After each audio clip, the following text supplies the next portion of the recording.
Night shift workers in Houston will tell you there's an unspoken rule. Don't sit alone in an empty break room after 2 a.m. It's not policy, it's not written anywhere, but enough people have experienced the same thing that it's quietly understood. The first documented report came on June 18, 2019, inside a distribution warehouse off the East Loop. At 2:14 a.m., a worker named Miguel clocked out for break and entered the employee lounge. Fluorescent lights buzzed overhead. A vending machine hummed in the corner.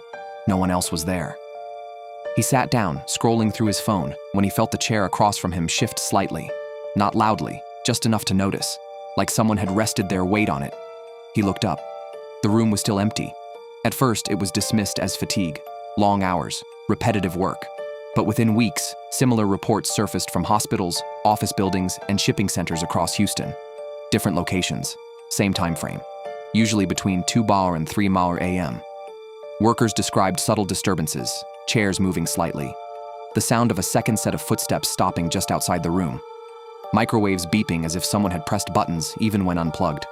One nurse working a night shift in the medical center reported that on July 2nd at exactly 2:37 a.m., she heard someone enter the break room behind her. The door opened, paused, then closed. She assumed it was a coworker, but no one walked in. Security footage later showed the door never moved. By August, supervisors began informally advising staff not to take breaks alone, not out of fear, but because productivity dropped. Workers were cutting breaks short, reporting unease they couldn't explain. The most unsettling detail came from overlapping accounts. Many workers described the same moment, sitting alone, then becoming aware, without hearing or seeing anything, that someone else was already in the room with them, not entering, just present. A few reported catching reflections in vending machine glass.